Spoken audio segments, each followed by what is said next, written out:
Hello everyone, I'm Dr. Nick Fair from the IT Innovation Centre at the University of Southampton, and I'm here today with my colleague Dr. Stephen Phillips, also from the IT Innovation Centre.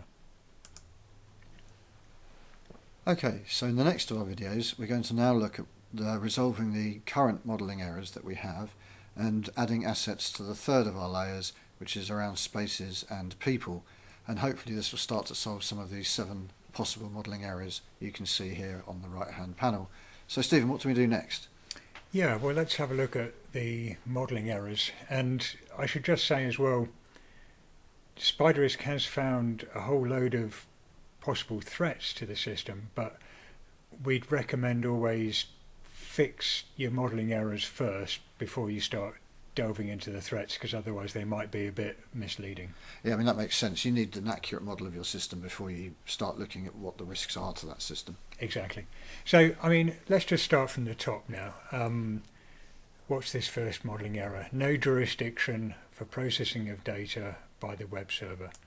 So, unfortunately, Spyderisk isn't suggesting any control strategy for this, but it does say you might want to add a jurisdiction, if not already included, and a relationship to it from the process web server, its host device, or the location and data center where the host resides. So there's a few ways of doing this. What I'll show you though is the simplest way we can resolve it. If I scroll up and I drag on the jurisdiction, label it as jurisdiction. I'm not saying if this is Spain or UK or Australia, and the Spyderisk knowledge base we're using doesn't actually have knowledge of specific laws in specific locations, but it's important to register the jurisdiction. And one thing Spyderisk will do is if you've got 2 different jurisdictions in your model, then it can highlight when data is flowing from one jurisdiction to another cross-border, and that has particular implications for data protection. Yep. So there's the jurisdiction, and what we can do is just connect it to the server. And did you see in that case there was no pop-up saying what the relationship was? Why is that? So that's because there's only one. So whichever direction I drew that arrow, there's only one choice, that is a host can only be subject to a jurisdiction. There's no other relationships that match for those pair of asset type. Okay. So that should have fixed the first modelling error. And if I click on the canvas again, at the moment on the right hand side here, it's showing us information about the jurisdiction asset. But if I click on the canvas somewhere empty, it goes back to the model summary view, and we can remind ourselves what the other errors were. Now, it's still showing that error about the jurisdiction, but that's because we haven't revalidated the model, so it hasn't had a fresh look. Okay, so if we revalidated it now, that would disappear, do you think? It would, yeah, but we're pretty confident about that, so I'm just going to go on and fix a few of the other issues, and then we'll clear a few all at once, because the validation takes a few seconds and we want to get on. Okay. So let's look at this. The host router has no manager. The server has no manager. If we click on one of those, we can read what the error is. So as it says, in principle, every non-trivial host should have a manager, and that's because the manager is responsible for things like, for instance, software patching, or just generally looking after that particular host. Now, what we're going to do is add a system administrator to the model, but I just wanted to show you this because Spyderisk is giving us a different choice. It's saying you probably want to add a manager, but if we know, okay, within the scope of this model, we actually don't want to be bothering with putting a manager in the model and the consequences of doing that, we can just say, if we wanted to, ignore management of that host by clicking on the green traffic light here. We can just say, I am explicitly saying there is no manager of this host to be considered in the model we're drawing. Whether they exist really or not, we can just say, no, I'm just ruling it out of this model, and then it won't be warning us about this error anymore. Yeah. But actually, it's a good point, because we do want to manage, we do want to model the manager. So we won't do that. We'll add a system administrator. So the people are at the bottom here. Let's just grab hold of a adult again, because I reckon it will be an adult rather than a child. You'd hope managing so. the system. We have children in there because of legislation again. In the GDPR legislation, children are not able to give informed consent for use of their data. So if there's data that relates to a child, it's treated differently to data related to an adult. Yeah. So this system administrator, they're going to need their own computer, not going to be just floating about managing other people's servers. So let's give them what we call a workstation. So this is, just a PC on a desk, and we'll just, as usual, get rid of that garbage at the end, and we'll call it the admin workstation. These labels have no bearing on the risk analysis. It's just for you to remind yourself what those assets are.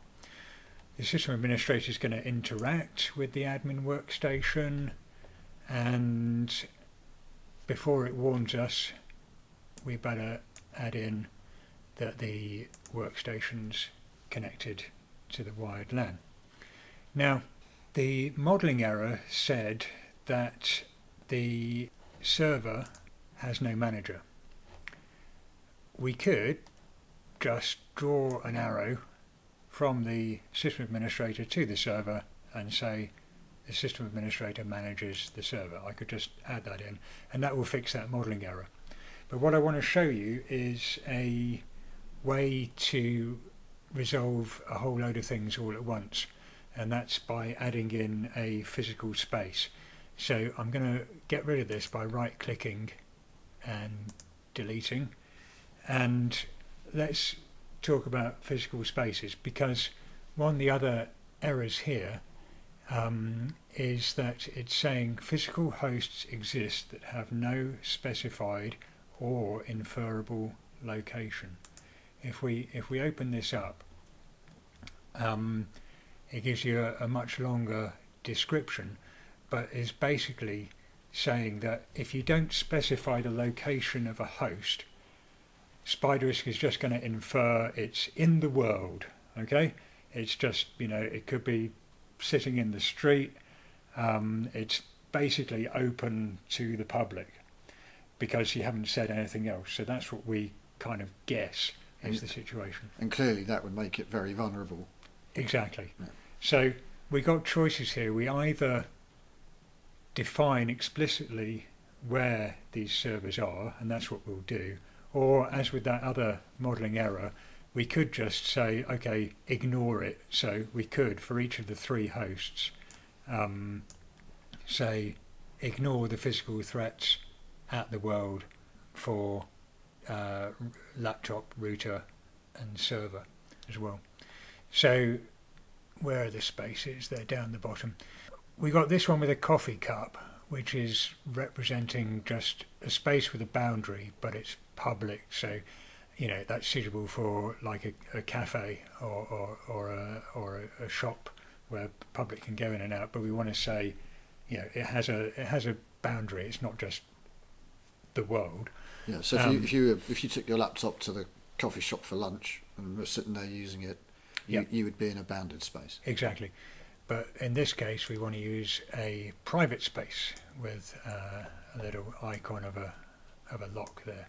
We'll rename that to company premises, and then we'll better link them up a little bit. So if I draw an arrow, company premises to that system administrator, what I want is this one here. Company system administrator manages the premises. So this comes back to the management thing that we were talking about.